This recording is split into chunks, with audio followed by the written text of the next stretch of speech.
Hey guys, Jess Hallock here. Today we're going to talk about your hair type, which could be damaged. Are you recovering from a color job from a while ago or recently, or maybe you're anticipating that you maybe did too much on your hair and you need to be preventative? These products would be for you. So I'm going to go over kind of the do's and don'ts if your hair is in recovery based on products and some styling. So in the shower, you need to be putting your best foot forward because this is the foundation for how you're going to style your hair for the rest of the week and where you're going to get the most nourishment in your hair to be repairing it. So first off, even though your hair is dry, you still should be using the Unite Weekender. I wouldn't be using it a lot, but once a week, keep it on your scalp mainly. Don't worry about pulling it through your ends. It's great to give your scalp a good cleansing, clean up the mineral buildup, any product buildup, all of that. It's just a good place to start. So you'll start with this first. And then for repair, Unite came out with this repair line last year, and it's plant-based repair, and it smells like essential oils, and it's very hydrating, and I've seen amazing results from it. It's the Reunite system. So they have a shampoo, a conditioner, and a mask. I have loved this product, and everyone else who has used it that I've given it to has been so happy with it. So what I like about this is a lot of repair products are packed with keratin, and there's different types of keratin, but if you can get plant-based, then you're not going to run into overstimulating your hair, because when your hair is fragile, it can only handle so much. And if we're getting keratin from a lot of other products, or we're taking biotin or any of that, sometimes it can overstimulate your hair and still make your hair brittle rather than making it better. So this one is plant-based repair, and it makes a huge difference with it being like that. So along the lines of keratin, when you're doing a mask, you have to mask at least once a week. You have your plant-based, and then you have your keratin. So both are great. I wouldn't say yes or no on either one, but no matter if you do start with a keratin one, which by the way, this one is still amazing.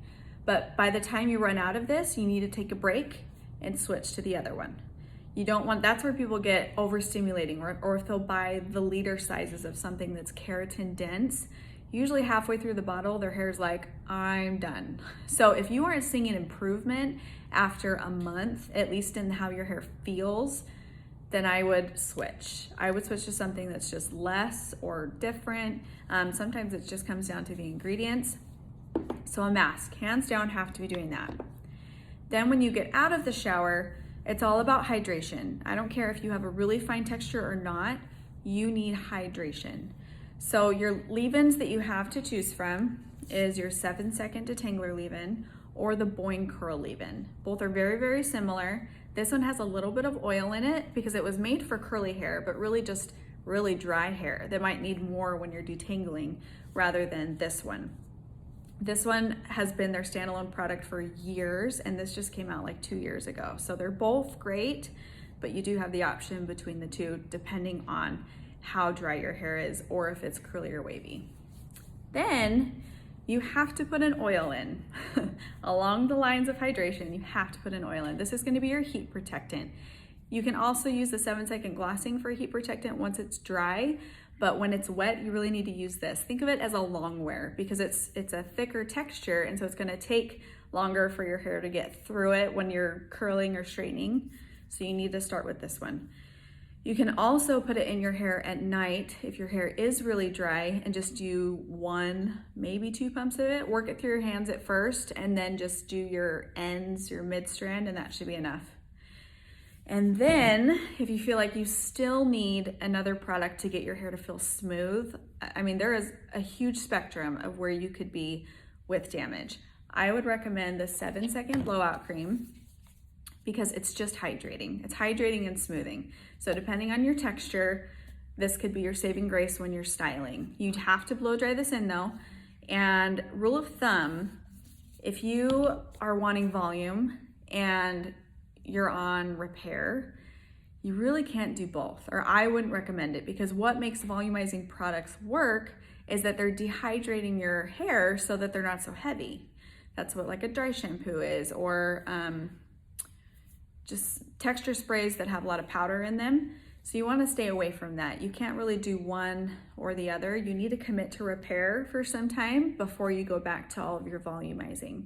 So some safe things, that you can do in volumizing would be anything that you blow dry in. So if you wanted to use Boosta, it's a wet to dry, that's totally fine, and it definitely works, but it's the most mild of the volumizing products, so you could still use it even if your hair is damaged. And then the other safe bet, I always say, is my texturizer. I don't know, I can't live without it, but it's great for holding curl. It's not going to dehydrate my hair too much, and I still just don't love hairspray just because then I feel like I have to wash it more often and it's more heavy. So I stick with my texturizer for styling. So there you go. Rule of thumb, your basic hair care for damaged hair. In general, less is more. You're gonna wanna style your hair less, so anything that won't involve heat is great. Keep in mind that when you're blow drying, your blow dryer will get up to 165 degrees. So to me, that's not considered heat styling. That's just blow drying your hair, which will give you a longer time to go before you need to wash it again. And you'll get to use all of these products, which will calm your hair and give it hydration.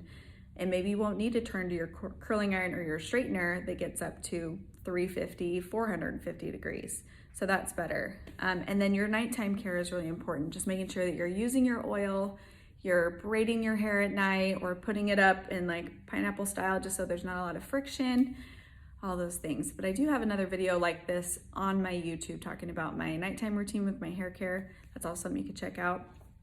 But if you would like any of these products, they're going to be linked in the description. I'll link them individually so you can shop from there. And then if you have any questions or have a specific circumstance that I didn't address, you can put it in the comments and I will answer all of those. And then check out the rest of my IGTV videos because I am addressing each hair type and each hair type situation and recommending products for them. So I hope that helped.